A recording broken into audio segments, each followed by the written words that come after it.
Good afternoon, everybody, and welcome to the next event in our series. As you know, who have been here before, and I do see some familiar faces, we are studying the realities of a rapidly changing world and trying to figure out what's going on and what we can, in the end, do about it. And today we've had a considerable part of the morning and the afternoon discussing Africa. And we had 5 really wonderful papers, and the people who wrote them are here, and they'll tell you what they're going to have to say about Africa. It's a fascinating story.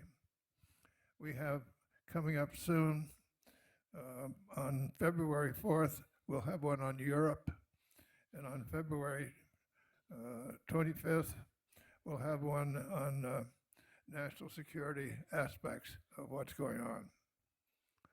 So we turn it over to our panel, and George, you're going to chair it and introduce your people.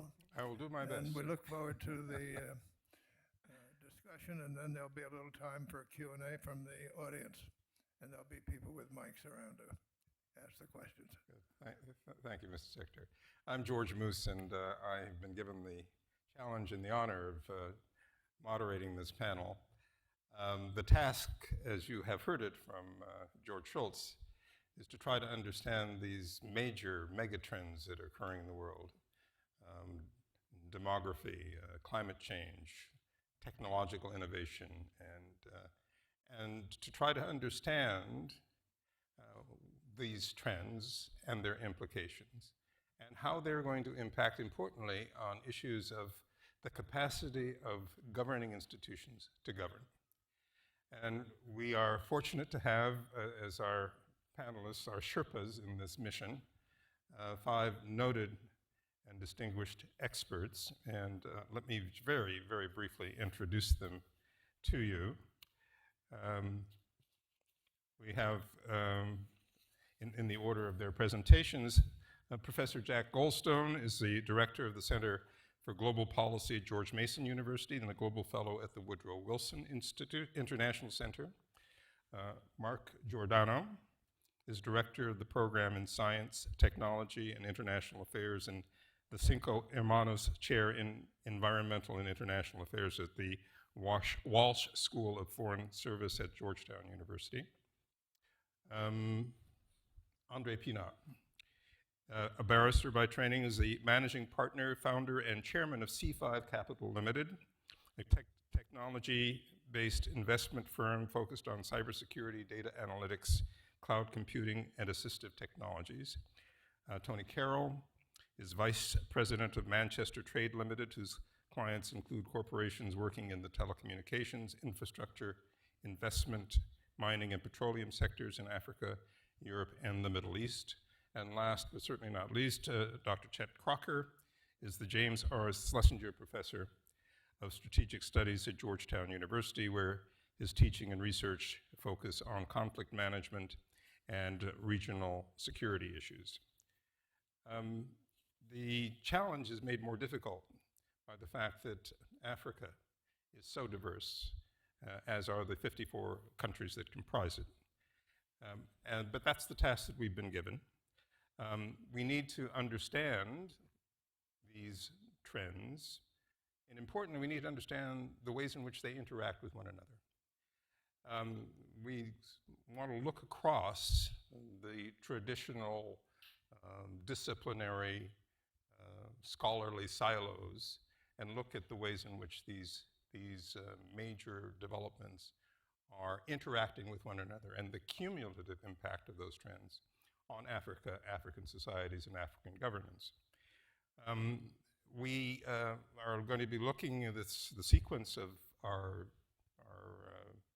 presentations here. It has a certain logic to it, because we're going to start with those which seem to hold the greatest risk and threat for African societies. So we'll be starting looking at demographic changes, then moving on to talk about the impact of climate. And from there we move on to areas which at least potentially hold a bit more promise for us, looking at technology and technological innovation, both in terms of the risks and threats that they pose, but also the potential of those developments, those innovations, to enhance the performance of African economies and improve the quality of lives in Africa. And similarly with trade and technology, looking at how the current trends are affecting the potential for Africa to achieve greater growth and better quality of life for its citizens. And then last but not least, we will turn to Dr. Crocker and focus on the impact of all of these trends on the capacity of governing institutions, and that includes governments, but other institutions as well, national institutions, regional institutions, and importantly, global institutions. The capacity of those institutions to manage these enormous changes that are taking, these enormous transformations. I also want to say that one of the things we focused on in our conversation this morning was not just on understanding the problem. We have to begin with an understanding of what these challenges are, what these transformations are, how they're impacting African societies. But importantly, what we want in the end to draw from that conversation is a sense of what can be done about it.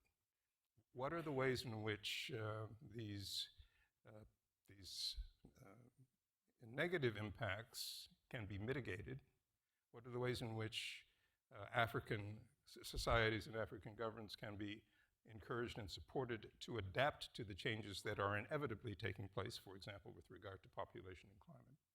But also to understand what are the kinds of interventions in terms of economic policies or technological innovation that will in fact offer some greater prospect for improving both the performance of African economies, but most importantly, the quality of the lives of African citizens. So that was the task that George Shultz set for this morning, and we worked very diligently on it. And what we're going to do over the next hour or so is to concisely summarize some of the conclusions and observations. And so with that, let me begin by inviting Jack Goldstone to share with us his thoughts. Thank you, Ambassador. I don't know how often you think about Africa. Probably you won't hear as much about Africa as you do about China or Mexico. Africa has been far away from our concerns for a while, but I think you're going to hear more. Just as we used to tell people, go west, a young man or young woman, that's where things are opening up, growing, dynamic. We'll say to people, go south, because for the next 50, 75 years, Africa is going to have the fastest growing population in the world, the largest number of new workers, and will have the critical impact on the growth of the entire world economy. As recently as 1950, Africa was still small in population terms. It had only 1/3 the population of Europe. But Africa's been growing. Europe's population growth has slowed down. And by 2050, this will be completely reversed. Africa will have 3 times the population of Europe. So the world of 2050 is going to look very different than the world that I grew up in starting in the 1950s. Africa's population will be predominantly young and so large that within 50 years, we expect Africa will have more people of working age than China, India, and the United States combined.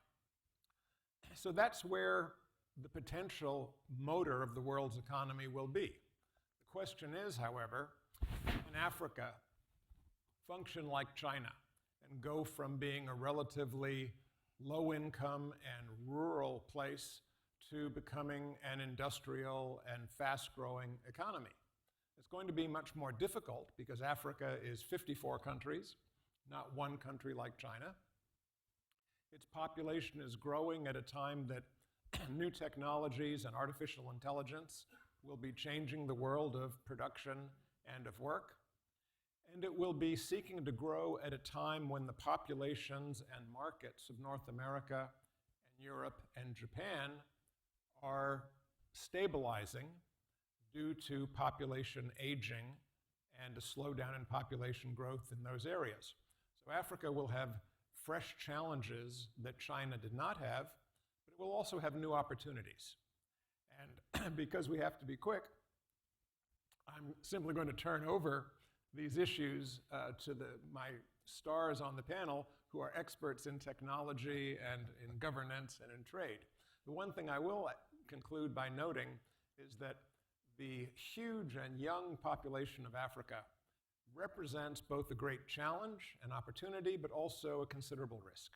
That is, if the African labor force, the young generations that were born in the last few years and will be born in the next few decades, are able to grow up in a world where they can get education and capital to become productive and to contribute to the global economy, all of us will benefit.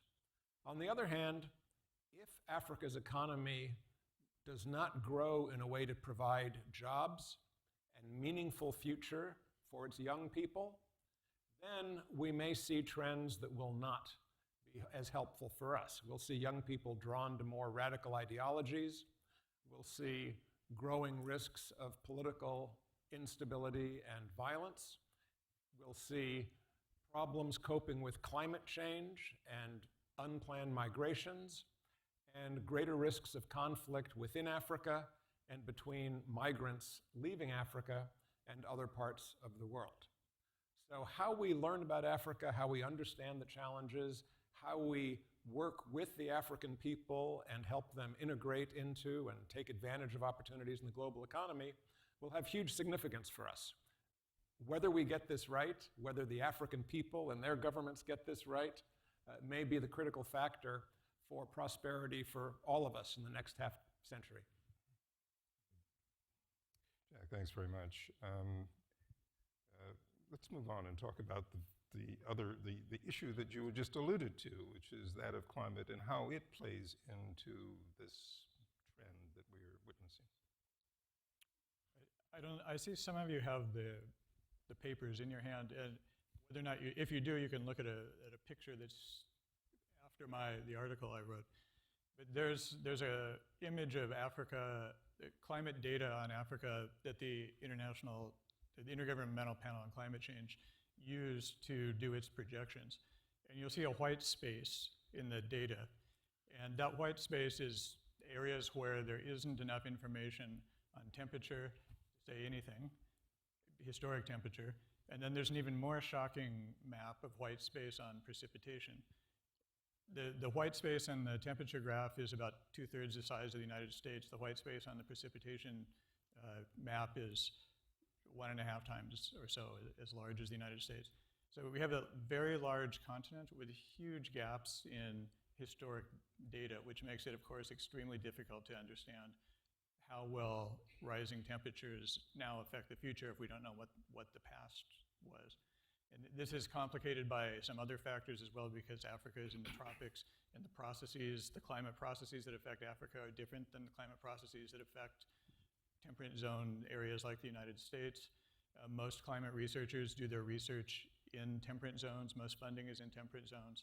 And there are actually very few Africans doing research on climate change in Africa with African funds focused on African priorities.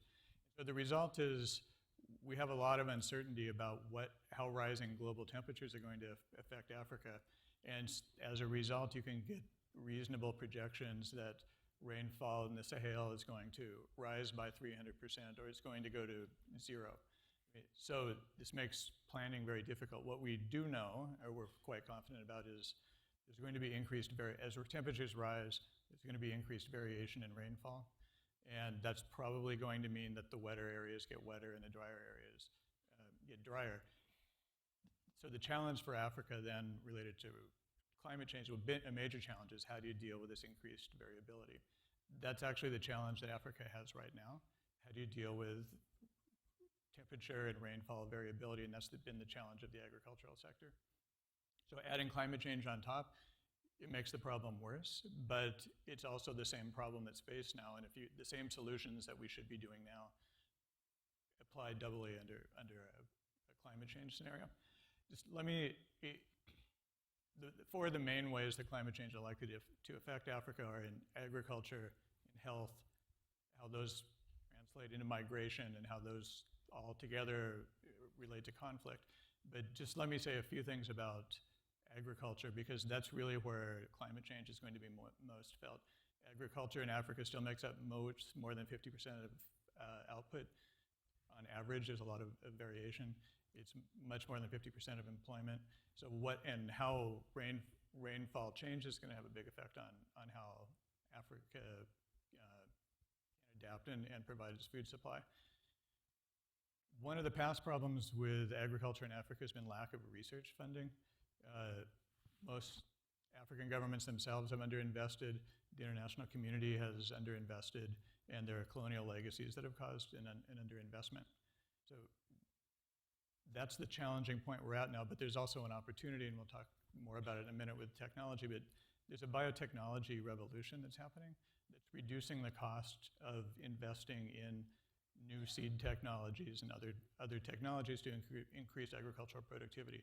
As those costs go down, it makes it more and more possible for research to focus on the varied geographies of Africa in a way that hasn't been possible before because it wasn't cost effective. So as Jack was saying, there's this large bulge in population coming up in Africa that could be a major boon to the economies because young people who are working age and can contribute, there's that opportunity there. If it's not used correctly, it becomes a negative. The same is the case for Africa. If African farmers can't get access to the new technologies, they're going to be at a disadvantage as the rest of the world does invest in them and makes competition more difficult, drives down prices. So Africa is at a turning point here where there's a great opportunity to take advantage of technology to deal with climate change as related to agriculture, but there's a great risk if it doesn't happen. For it to happen means that the way research is done probably has to change. There's an international agricultural research system that hasn't engaged with the private sector as much as it might, and that's where a lot of the innovations are coming from. So that would have to change. How we prioritize funding, how African governments prioritize funding would all have to change. I'll just stop it there and maybe just finalize by saying, if it doesn't work out right, that aren't able to produce the food that is needed, it's going to have a negative effect on how migration works in Africa. It's going to have increasing pressures on conflicts in Africa, on the institutions that maintain cooperation now. Thanks very much. I think in both of these presentations, what we see are realities, current realities that are already where the projections for the future are very clear.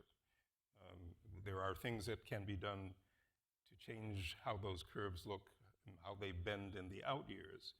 But in the near term, we know that there are going to be some very definite consequences in terms of population projections, and we know that what is already happening in terms of climate is going to have its very real impacts on the realities of life in Africa. So the question for both of these is, how can we seize the opportunities that exist to ensure that the outcomes the negative impacts of those outcomes are minimized and the potential is realized. And for that, we segue to our next speaker, Andre Pinar, who's going to talk to us about something I think many people don't talk about and think about in terms of Africa, which is what a dynamic environment Africa has provided for technology, and therefore what the possibilities and potential is for technology in the African context. Andre.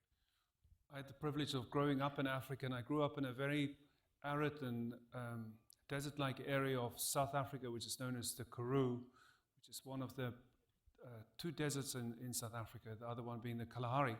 And growing up in the Karoo, whenever you saw a cloud, it was good news. If you said this was going to be a cloudy day, or things are looking cloudy, there was good news because clouds meant rain. And in a similar way, the advent of cloud technology today, which is really at the forefront of US innovation, is making a major difference to the scope and the possibility for innovation in Africa.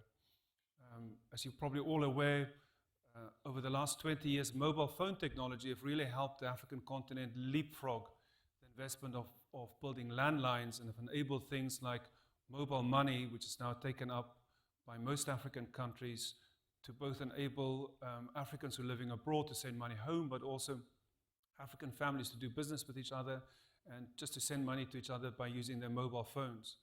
And this has accelerated the growth of most African economies. Now, in a very similar way, the start of cloud computing, which is really the use of globalized and industrialized computing power, that was first started by Amazon and has been taken up by other big technology companies like Microsoft and others, are enabling countries to really use other people's computers without having to spend all the capital expenditure on building this infrastructure. And that means that countries in Africa can have access to computing power on a global scale at the cost of utility. And that helps to drive innovation, have opened up a whole new generation of entrepreneurship across Africa, and also has enabled the scaling of access to education and access to healthcare, and have brought about a whole new generation of young African entrepreneurs. And in Washington, we have the privilege of having an accelerator which is focused on what we call peace technology, where we bring young African entrepreneurs from all over Africa to Washington to scale startups and businesses in different fields like education and healthcare that can help bring stability and build a strong peace across African countries. And so we see very significant potential and a very important role for technology to play in Africa's future development and to be used for good and for innovation. Unfortunately, whenever we deal with a human instrument, there's always also a dark side to technology and a challenge to technology. And so the same technology can, of course, also be used for bad things and for bad applications. And so, for example, we've seen that in some instances, social media have enabled change, sometimes have enabled democratic change and transition in countries where it was much needed. But after that change came about, it has polarized societies and have divided societies. In a similar way, African countries today face a choice in terms of how they structure their governance going forward, whether they are going to emulate the Western model and the model that the US have created in terms of open societies in which we use technology for innovation and to make the world a better place, or use it in a much more closed way to build digital authoritarian societies along the Chinese model. And so technology opens up whole new possibilities for the continent's development, but also some very important governance choices and decisions. Thank you, Andre.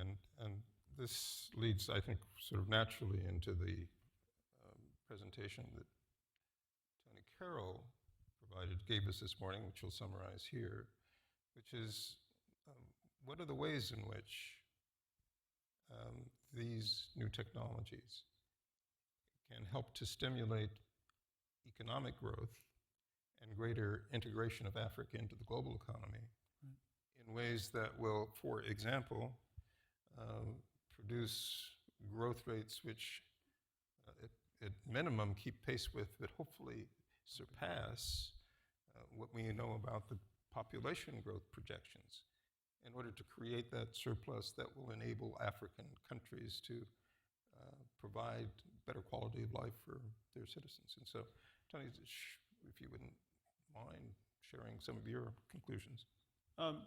Africa has been, to a large extent, defined by its economic relationship with the rest of the world by being a primary exporter of commodities, unrefined, unbeneficiated raw products, and hasn't really produced much economic growth built on that model.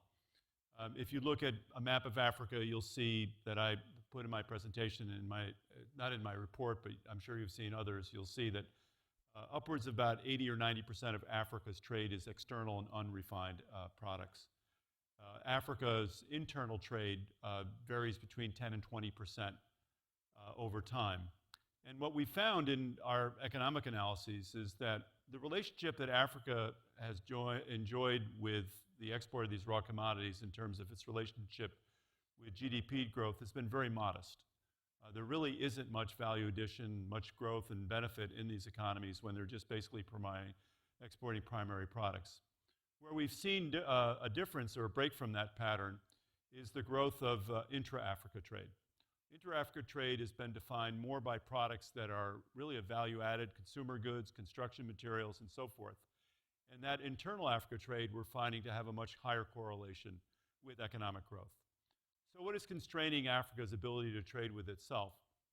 In part, the institutional environment has not lent itself to a lot of cross-border trade. 54 countries, small in size, weak regional infrastructure, historic and geographic reasons, landlocked. There hasn't been an effort to really fully integrate Africa. In fact, Africa is the least integrated continent in all of the world. But we're starting to see that for Africa to become a more participant in the global economy, we're going to have to start breaking down these barriers and look at building regional value chains and the ability of Africa to integrate with global value chains and see more benefit from being a part of the global economy. Africans have stepped up to create the Continental Free Trade Agreement, which is an ambitious plan to, by next year, have a fully integrated marketplace where goods will be traded across border without penalty, and a commitment to reduce the internal measures that tend to restrict trade, licensing, delays, rent-seeking behavior at the border to try to create and stimulate more Africa trade. So we're working on this. We're seeing some development, but it's a work in progress, and I think Africa needs to become more ambitious. What we've found, surprisingly in our research, that Africa has become much more of a service-driven economy, that it's no longer being primarily defined by an exporter of goods or products, and the service economy is growing in Africa. In fact, many countries in Africa, over 50% of their GDP has become the services. And what we've found in the relationship between the service economy growth and economic development is a much stronger correlation between the growth of services economies and GDP growth. So we really are starting to see a pivot in Africa away from these primary producer to something that looks like a more sophisticated and integrated economy driven on a service model. But what are the constraints for Africa to become, A, more competitive in trading with itself, but also being able to grow its service economy? And those include education. Jack, in his excellent paper, talks about the relationship between education and declining fertility and improvement of social conditions. What we found in Africa, and recently in World Bank report of last fall, which many of us follow every year, has looked at very starkly the underperformance of African education institutions to be able to create the talent pool that's going to be necessary to grow a more sophisticated service-driven economy. And then the other measures that constrain that evolution of an economic model that we think is more modern and more globally competitive are many of the residual sort of governance matters that pertain to, that still continue to limit Africa's economic growth. Those include, of course, measures such as corruption. They include the ability of being able to remit profits, labor flexibility, and many of the other ingredients that are necessary for not only to create internal dynamism, but also to attract both internal and foreign investment that will drive their economic models becoming much more dynamic and more ambitious.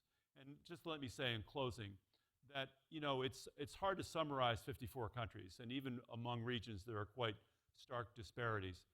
I've thought about our discussion today, and I think what is different in my 40-something years of working in Africa now that I take a lot of measure of hope from, and was much discussed today, is I think we're seeing a new generation of leadership. I think one of the most dynamic qualities or features in Africa's economic relationship with the world in the last decade or 15 years has been the role and stimulus provided by the diaspora. Many of the African diaspora come to many, if not most, of the United States, pick up ideas, acquire technologies, and come back and really change the landscape of business in Africa. But we're also seeing an intergenerational change in leadership. And I think really in just the last 2 or 3 years, we've seen massive changes in leadership in countries like Angola, Ethiopia, that are really now giving us, I think, some real reason for hope. That leadership really is going to be the agent of change in economic development. And I think we're really starting to see the evolution of a new leadership model and consensus for leadership. At least that's my hope. And so I want to leave on a more optimistic note that's saying, if we all follow the notion that leadership does create the path for success in the society, I think we're starting to see some positive changes in that regard. Thank you, Tony. I think you can see that, and for each of these issues, each of these topics, each of these trends, one can see certainly the potential threats and risks that they pose, but also the opportunities and the possibilities. And there's nothing inevitable about this. These are not predetermined outcomes. And in the end, much will depend on the ability of institutions and governments to manage the transformations that have been set in motion by these changes. It'll depend on the quality of governance, on the ability of governments and governmental institutions and governmental leaders to make wise decisions and good choices. So each of these trends will, on the one hand, impact on the capacity of governments, but also they will be affected by and influenced by the quality of governance. And so, not surprisingly, all of our conversations converged on this issue of governance, an understanding of what Secretary Shultz has described as of governing over diversity, to which I appended a corollary, which is governing in adversity. And I think both of those things are true.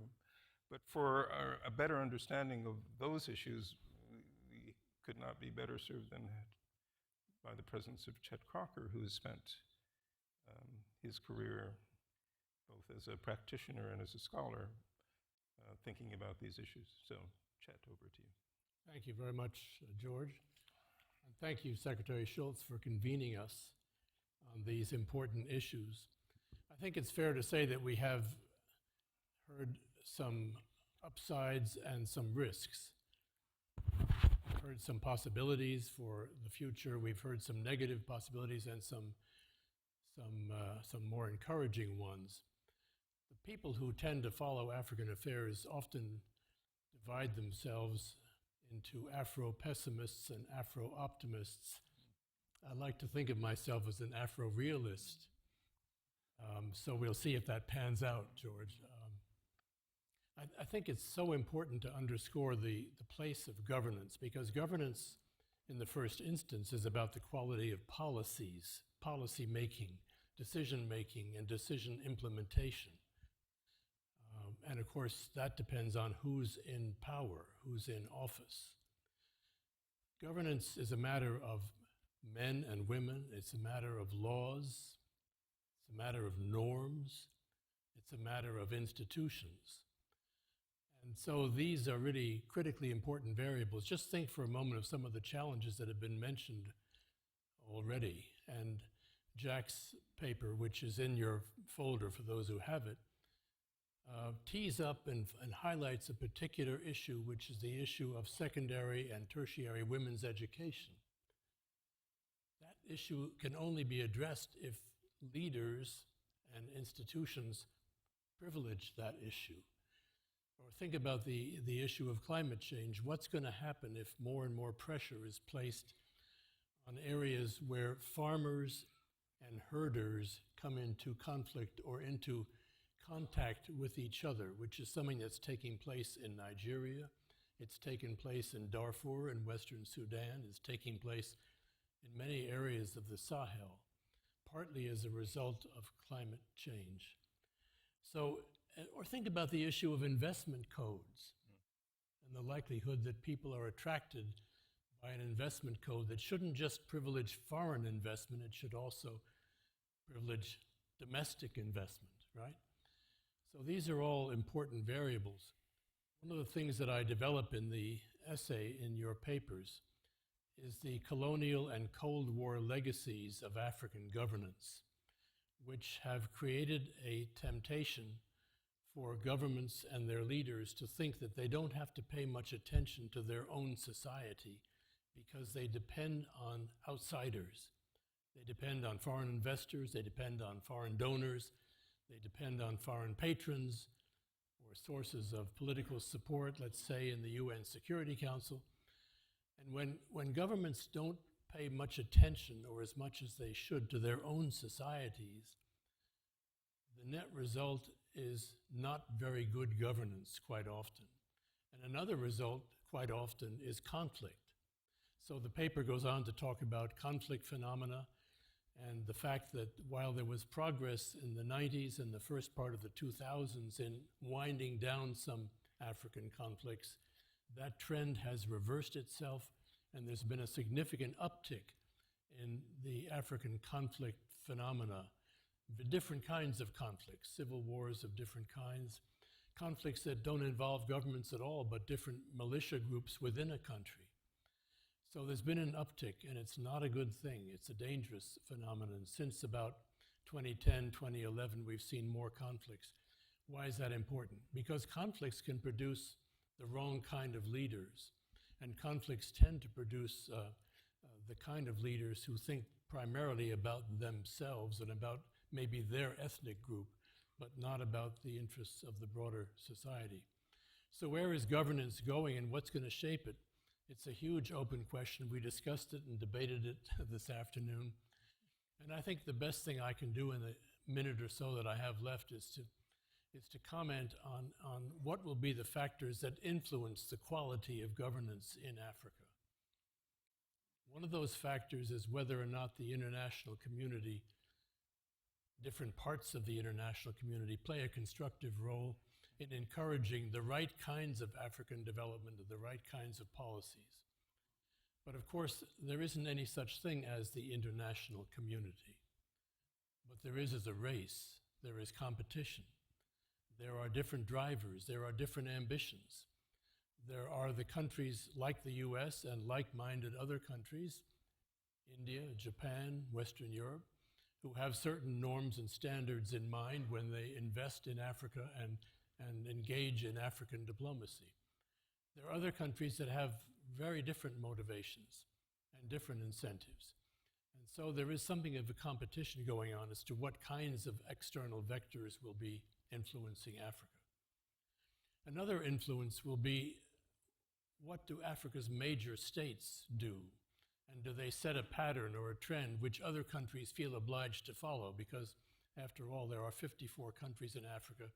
Some of them are very weak, fragile countries, and they tend to watch what's going on next door or what the big guys on the block are doing. And then the third factor is, of course, civil society. What are civil society organizations going to do? Will there be a greater pressure brought to bear from African media, from African activist groups, from African women's groups, youth groups, all kinds of organizations, to hold government accountable to certain standards and norms? And so we talked about that some this afternoon as well. So you have those three different factors influencing African governance. So I promised that I wouldn't be an Afro-optimist or an Afro-pessimist. I've tried to give you a little bit of an Afro-realist take on what the future might look like. The future's open, as George has said. It has not been determined. We want to open the conversation to your questions and comments. And I understand that there are microphones around that for those of you who would wish to ask a question. I would ask you to be concise and brief in your interventions. I see a hand up here already. Let me just say, before we take that first question, Secretary Shultz, George Shultz, as we wrapped up our session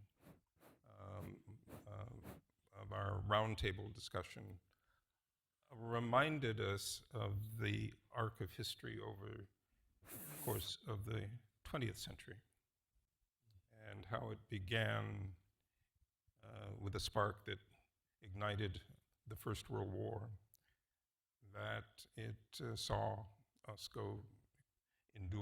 world endure a horrible depression that then in its own way fed us into a Second World War, that the consequences of those devastating conflicts were World War II alone in excess of 60 million people dead, and that in the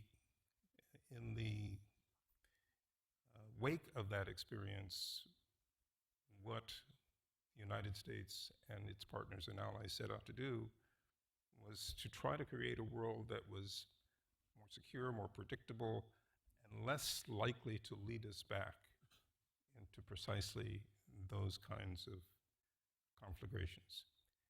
And over the last 75 years, since the end of World War II, we've done a fairly good job of that. But what we now see, and reflected, I think, in these trends that we've just talked about, are forces once again threaten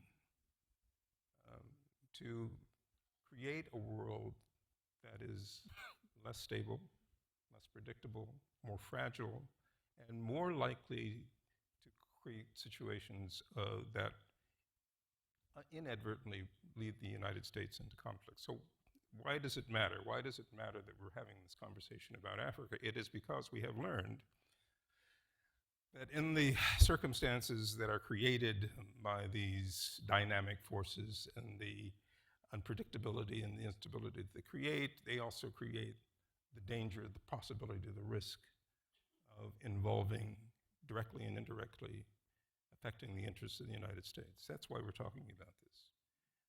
There is an altruistic dimension of what we're talking about, but there is also a very serious national security interest in the way in which we understand these forces and how they're impacting on Africa. So that's why it matters.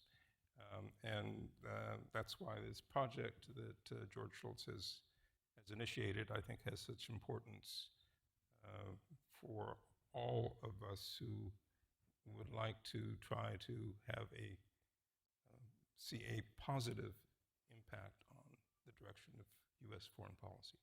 So with that, our question.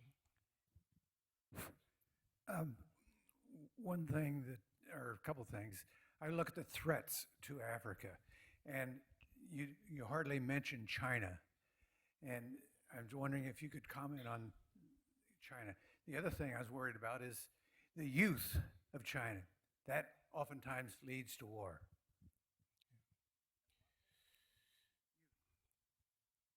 If our panelists want to take on the... Well, I'll talk briefly about the youth situation. China is losing its youth. China's population is stagnating. The working young cohorts are getting smaller. So partly to supercharge or recover its own economic growth, China is investing very heavily in Africa. They're trying to improve the links of China's economy to the faster growing populations both in South Asia and in Africa. Now, within Africa itself, we don't know whether that will be stabilizing or destabilizing. You have resources coming into the continent, you have infrastructure being built. This may create economic opportunities, but it may also create kind of new pots of money that countries or groups within countries will fight over. I will say that because Africa will have a very young population for the next few decades, the risks of spreading radical ideology, mobilization of young people, particularly in cities, will be higher. Doesn't mean that there's going to be violence everywhere. There's nothing automatic about this, but it does mean that in those places where governance is weak or the economy doesn't provide meaningful opportunities for young people, the risks of new demands being taken into the street are going to be high. Andre, you spoke in our roundtable about your sense of the Chinese influence in Africa. Yes, in my remarks, I touched on it when I said that African countries will really have to decide whether they want to use the opportunity of technology and innovation to build open societies and democracies, or whether they want to emulate a model which China is now trying to export to Africa and other parts of the world, which is really a form of digital authoritarianism, which China uses all these new technologies to establish internal social controls, which is a completely different form of governance that we subscribe to and that we believe in. And I think this is one of the most important choices which African leaders will have to make in the future as they deal with the reality of Chinese investment in Africa. Africa, as one of the other speakers alluded, of great strategic importance to China for a number of reasons as they try to win this technology race and establish themselves as an artificial intelligence superpower. If you go upstream in the digital world in terms of the minerals which are essential to most of the digital products that we enjoy, the control of these, many of these minerals are in Africa. Many of these minerals are only accessible in Africa, like cobalt and nickel and other minerals. And many Chinese state-owned companies are trying to establish ownership of these strategic minerals. Then at the other end of the scale, if you think about building artificial intelligence is all about big data. It's all about being able to aggregate vast amounts of data about people on industrialized computing power. And given the demographic boon in Africa, given the number of people that Africa will be producing, this potentially will be a great treasure trove of data for any aspiring artificial intelligence power. And therefore, this would also potentially be another great strategic resource that will be vested in Africa that will be important in this artificial intelligence superpower race that we're currently experiencing with China. Yes, other questions? I have not heard from any of you the word tribalism. I am not a student of Africa. I've only visited there, and my daughter has been working in microfinance in Senegal, the Gambia, Liberia. So my knowledge of Africa is just like anyone else on the street. But I know that Europe did no favors to Africa when they divided Africa up. And tribalism, I can see just by reading the newspaper, is still a very strong element. And it doesn't help, it seems to me, to the individual countries to have this tribalism aspect. And also, just one other thing, I know about universities in South Africa, but I don't know, are there universities in the rest of Africa that will train people to be professional leaders, to be Secretary of the Treasury, to be a foreign minister? Are there places for people to learn? They have to be taught. Yeah, indeed. So thank you. Indeed. Jen, do you want to take a first crack at it? Well, I think the word tribalism is another word for ethnicity. And when you look around the world and see the way ethnic factors play a role in different countries' political systems, we have some ethnic politics occasionally right here in the USA, I seem to recall. I mean, as I look around, I think. But tribalism is a term that's sometimes used in the African context because African ethnic groups are self-identified by some as tribes, but they really are ethnic groups, and there are hundreds and hundreds and hundreds of ethnic groups in African societies. So the biggest challenge that faces national governments of the 54 independent countries in Africa is how to cope with diversity. It's a problem that's not totally alien in the United States. We sometimes do a good job, other times we don't do such a good job at handling those kinds of issues. So I really think that the question of tribes and tribal identity, what you need is leaders with the vision to create a positive sum outcome where all ships get lifted by a kind of economic growth. When you have troubles in a country in Africa, what happens is that the leaders tend to focus only on their own people, their own tribe, if you like, or their own ethnicity. And so we've seen those factors tear some countries apart. It's been a big problem for Sudan, for example, both South Sudan, newly independent, and the rest of Sudan. Tony, yes, Can I please. address the university? University issue, thank you. When all of us, or most of us, started our careers in Africa, there was a I would say a plethora, but there were a lot of really established academic institutions. Think of the University of Ife in Nigeria. I think of Legon in Ghana, Makerere University in Uganda, Khartoum, one of the oldest universities in the world, were centers of real learning.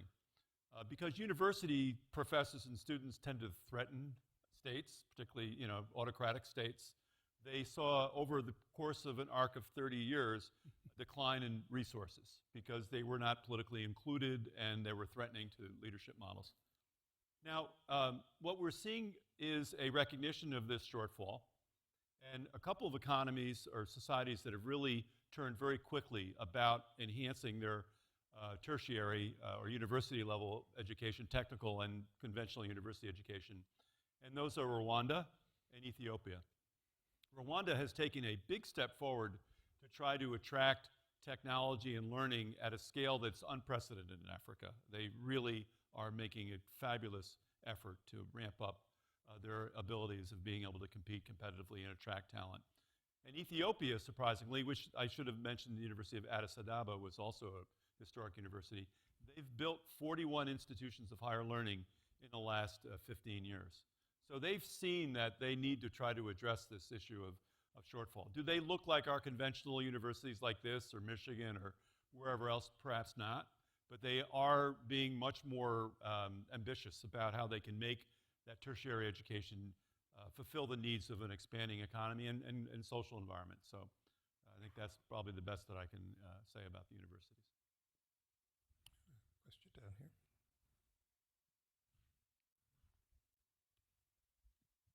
Hi, thank you all so much. I'm an international policy student here, and I'm a recently returned Peace Corps volunteer, which I think you are too. I am. Maybe not recently returned, but so you have all been working in Africa for a long time, and I'm wondering if with some of my students, I started a nonprofit that does technology training and advocacy around mostly women's issues like early marriage and female genital cutting. And I was wondering if you, working on these issues, made any major mistakes throughout your careers that you could share for the benefit of us young people, and or major things you thought would happen on the continent that didn't. And I would also just like to encourage all of us, when we're looking at Africa, we were talking about women's issues, and I don't see any women on this panel, and hopefully in the future that will be different here in America too.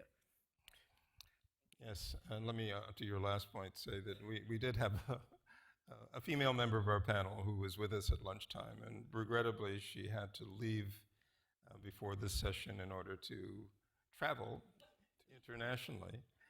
But your point is well taken, and that there needs to be as much diversity in the voices of the panel as there's diversity reflected on the continent of Africa. Tony, do you start?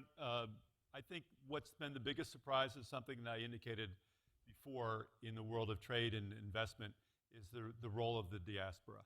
That the Africans that come to train and educate and pick up business skills and technologies and bring them back and deploy that knowledge in Africa has been a terrific additive to the economic landscape of Africa. So that's been huge. Disappointments is not recognizing the incredible power and benefit of empowerment of women through education, through business. What I've noticed over the years is working with business associations and civil society, and I have to be careful about making blanket statements, but women really get it. They integrate, they help each other out, they really are much more, I think, collectively powerful. Men tend to segregate themselves and be competitive with each other and not really. For example, this Young Africa Leadership Initiative that was created, the AWEP program, Africa Women in Economic Program, these are magnificent organizations, civil organizations that have grown and become really powerful voices in Africa society, and particularly on the role of women. And now even Ethiopia, which is one of the most traditional societies in Africa, has a woman as president. So there's been some real positive change. You asked about mistakes. Yes, I was happy to confess. I trained as a scientist, and so I tended to communicate with people through data. And I learned somewhat later than I should have that other people who are not scientists really don't care that much about data. They're not persuaded by data. Culture matters and narratives matter, the stories that people tell about themselves and their communities and their future. So I would say it's very important in the line of work you're doing to have a good story. Statistics about female genital mutilation, lives lost, don't matter as much as stories about how women who become healthier make their families richer and their communities stronger. And building on those stories, with data, but focusing on the stories and the narratives is much more effective in bringing people on board. Thank you. I think we have a question in the back here. Yes? Hello. Hello. So I'm just curious as to the role in which, because you mentioned the strategic minerals, and I wanted to know the role in which these companies who do specialize, these non-African countries who do specialize in these strategic minerals, raw minerals like cobalt, what role do they play in the research that you have done thus far? Because it seems quite, quite distant from this conversation that we're having, but I think it's quite pivotal to understand the real issue of emergence and integration of Africa into the world, into the global economy, and also, looking on stage and diversity where there are no Africans speaking for themselves on this stage. But that's my piece. Thank you. Indeed. Is the question whether or not this body of knowledge thinking research might have in some way been influenced by? No. Yeah. So my question is basically whether this body of research examines the role in which these companies or these, companies play within the role of Africa being integrated into the global economy, or has it not been part of the conversation? No. I think very much it has been, and I think it really does get to some of the issues of governance. Some of the things that Dr. Crocker referred to, namely the fact that the influence of external actors has an important impact on the structures and behaviors of those who govern. And we have to understand that. We have to understand the ways in which the relationships, for example, between international economic and commercial elites influence the behaviors of African national political elites. And if your objective here is to try to encourage those national political elites to be more connected with and responsive to their own citizens, you have to figure out how you mitigate that external influence. So yes, in thinking about these challenges of governance, we are very mindful of how these relationships affect the structures of governance and the behaviors of those who govern. So let me stop there. Maybe Chet can pick up on it because this is really his area of expertise. I would make maybe a direct reference to the mining sector, and I would invite Andre Pinard to comment as well, and Tony, anybody else who wants to. But if the mining companies that go after copper in Zambia or the DRC Congo come from countries that are held to certain public standards of accountability for the way they behave when they invest in Africa, then you can expect that there will be discussions at the boardroom level as to what are the terms of engagement, what are we doing about training, what are we doing about contact with illegal business enterprises, which may be also in the same space. If the investment is coming from countries that don't care, that don't give a damn about those kinds of issues, then you're going to have a race to the bottom. And so when you look at the mining sector in Africa, you see actually quite a lively competition today between investors from China, from India, from France, from the United States, from Canada. And it's interesting to watch. And it's interesting to watch African governments figure out which foreign investors they want based on those kinds of variables. I don't know, Andre, if you want to pick up on that. I think as part of that too, one of the important trend lines is you are seeing much more African ownership. Many more natural source companies in Africa are owned by African entrepreneurs, built by African entrepreneurs. You're also seeing a great deal more local beneficiation. So it's not just a matter of developing natural sources in Africa and exporting it somewhere else. The products and the value is actually being added locally. And my colleague Tony has pointed out that Botswana is a very good example. It's a leader today in not only diamond mining, but also in diamond cutting and polishing. Most of the value in the diamond industry is being created in Botswana. And as part of that too, I think we're seeing a diversification of African economies, which makes them much more resilient to, for example, global downturns. And one of the startling statistics which Tony's team's research revealed is that in most African economies, more than 50% now today consist of services economies. And also a growth in manufacturing in Africa. Someone like Alike Dangote, who's built a Pan-African manufacturing business with world-class manufacturing products and standards. So I think all of that speaks to the growth of African economies, the diversification, the resilience, and the importance of African entrepreneurship. Let's see, we have a question down front here. Oh, well, okay, go ahead.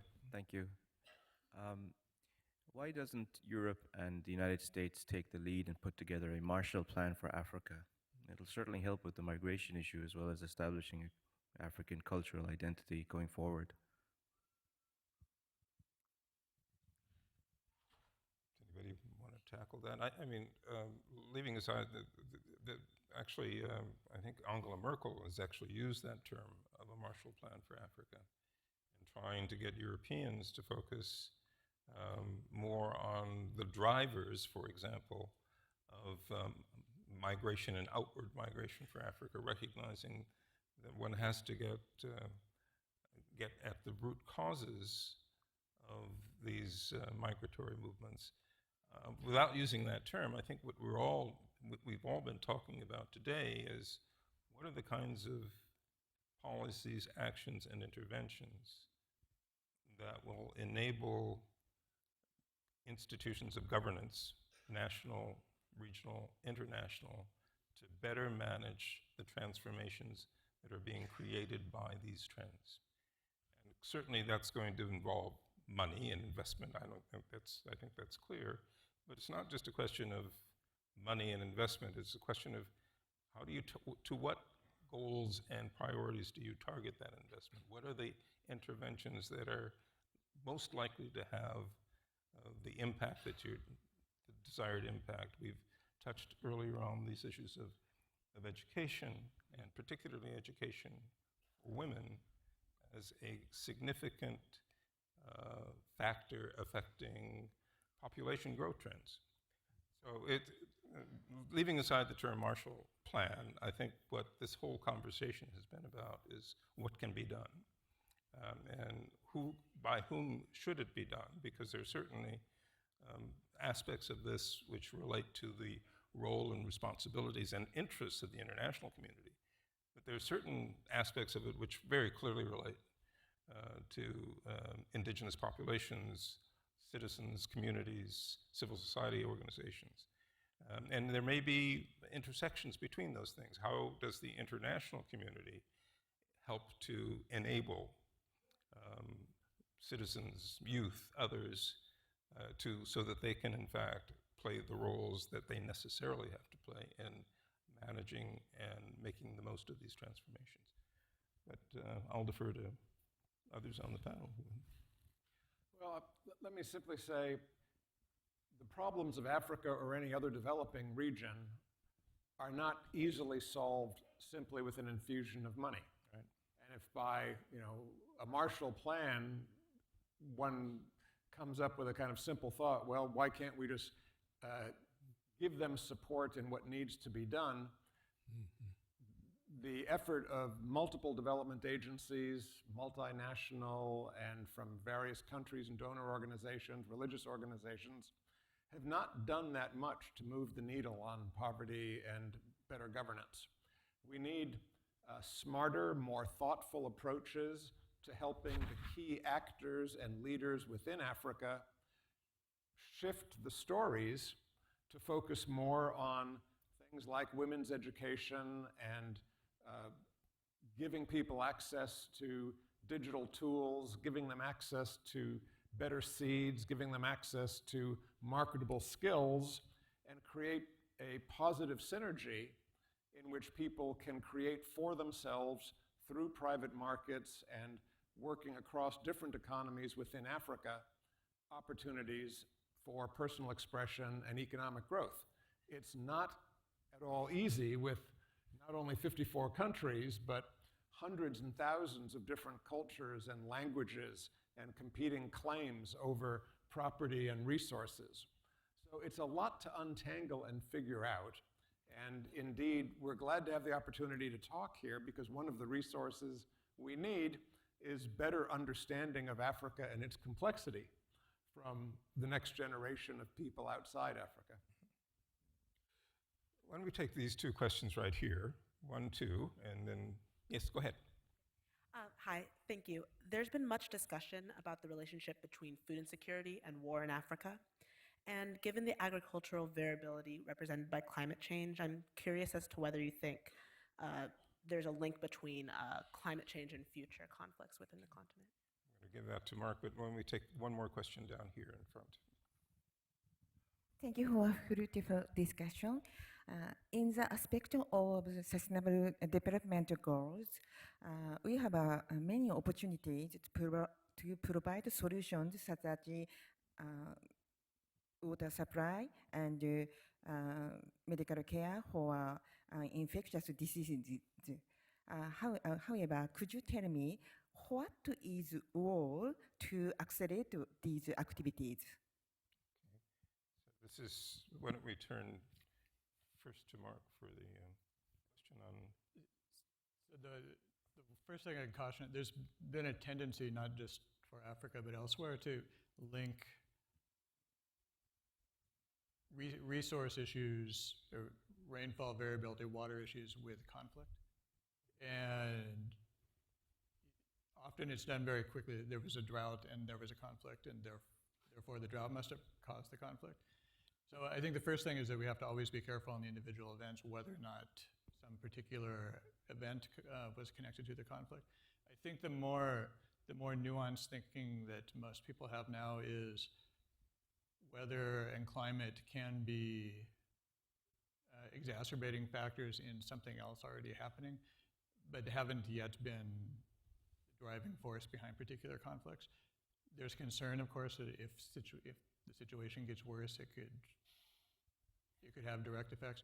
But so far, that is not what people are finding. And so that what that flips back to is, what do you do to make sure that conflicts don't happen? What do you do to make sure, with shared rivers, for example, that there isn't a conflict should rainfall regimes change? And so part of that has to do with also understanding what the possible issues are in building an institution that can survive under different rainfall regimes. But I would say the quick answer is the climate change conflict connection is much weaker than most people think, but there is potential for there to be issues, and certainly it can exacerbate an existing problem. On the issue of health interventions. What was the full question? I missed. I'm not We didn't quite hear the health question.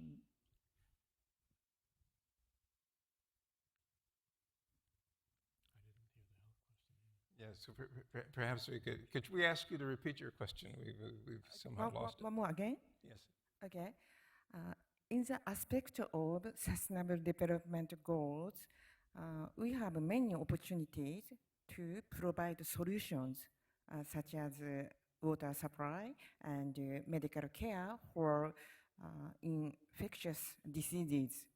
However, could you tell me what is role to accelerate these activities? Okay, so we're talking about the Sustainable Development Goals, which have laid out a series of actions that institutions and governments can undertake. And what's the barrier here? What is the obstacle to being able to implement these? Anybody? I think we've made the point very clear, several of us, that there are 54 different countries in this region, and it's really very humbling to try and offer sweeping generalizations about a place with such terrific climate variations and political variations and resource variations. So it's not really so easy to answer your question. It's humbling to try and answer your question. And I think we're not eager to make generalizations that are just cliches about a region that is this complex. We have one more question.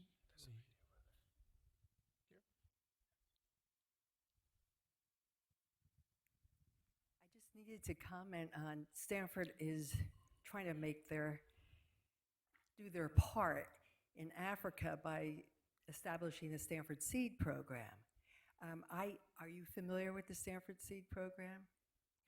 We've heard about it generally, but tell us just a little bit about it. I just came back from Africa, 3 years being a Stanford Seed business coach in West Africa and East Africa. And what we do, the fund was started by Bob and Dottie King. He was a graduate of the Stanford Business School years ago, and he donated a large sum of money to start dealing with the job creation problem and the economic development in parts of the developing world. So they started in West Africa, and then East Africa was opened, and now India is opened. And what the business coaches did, we go over there and we coach companies who have applied to the seed program, where professors come and there's a lot of workshops and with basic understanding of business topics, but also to give them mentorship and give them a network. And it's been only, like 5 years since it's been going. I believe over 400 companies, African companies, have gone through the program. The companies are not startups. Their revenues are usually like in the maybe $500 million a year up to $15 million a year. So the whole premise is that if you support a going business, it has the chance to grow and add jobs. And it's all about the jobs in Africa, and I'm a firm believer in that. It's slow, but it works. It's slow and steady. So I coached an agribusiness recently. He has 25,000 indirect farmers who supply him macadamia and cashew nuts that he then processes for value add and exports the value added product, all exported. And it's a huge, huge impact in terms of the local population. And I feel like I see the European governments with agencies that invest in social impact companies.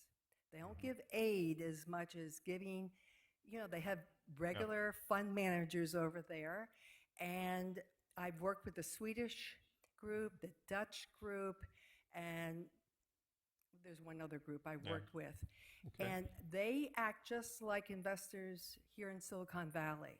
So they look for bona fide businesses, good management. They're all locally owned, and they provide mentorship as well. So Stanford Seed has interacted with these funds because we need funding for our companies. Because without capital to expand, you're going to be stuck. And so there's starting to become more investment interest in Africa, especially East Africa, my last place. And but it takes a community. So, you know, if you have funders, have them make sure they fund the right people. So you need people on the ground that say, yeah, this is a good company, it's a good trust for the management team. Because it's not easy.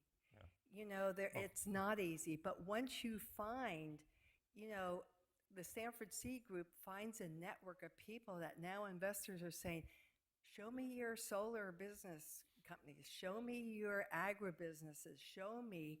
And so it becomes like a real effort. It's almost like a Marshall Plan, but you need expertise on the ground. It's not just about the money. You're right.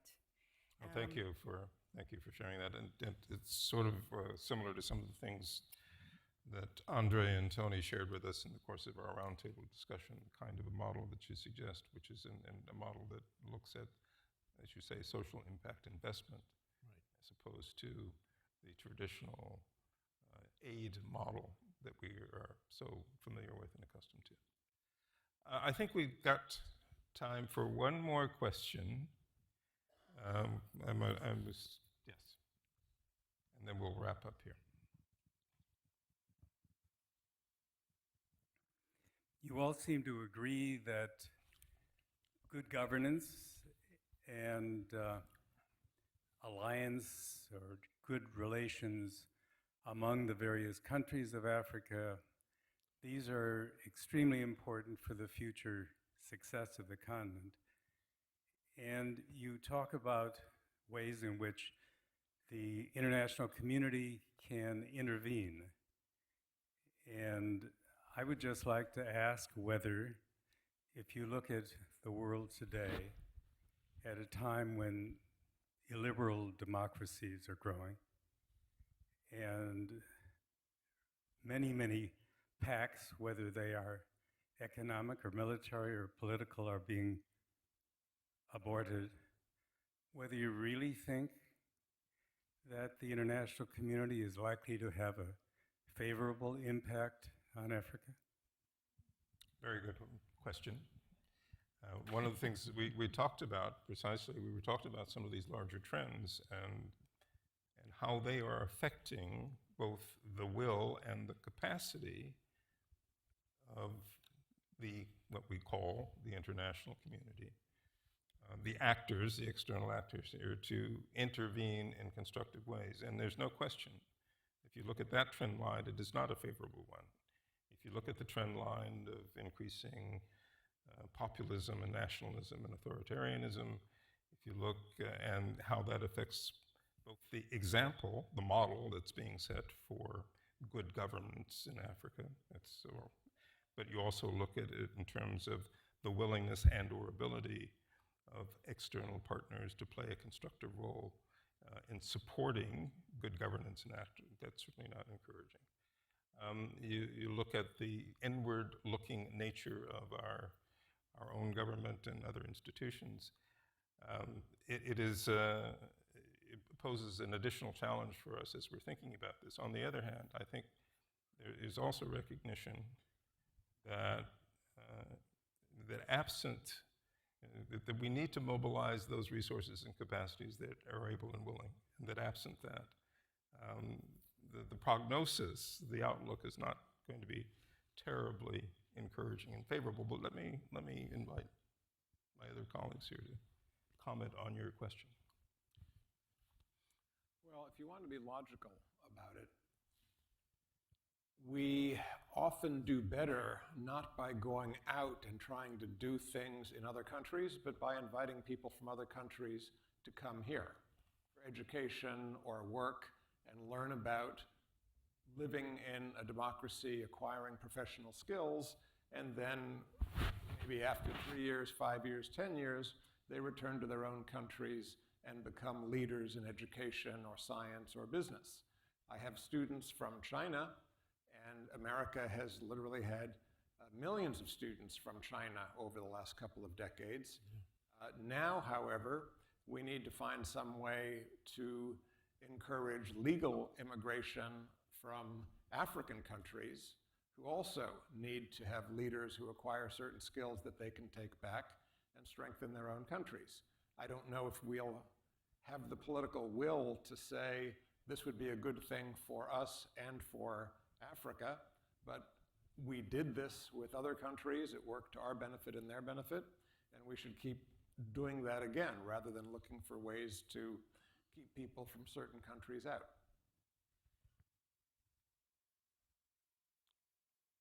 Well, I think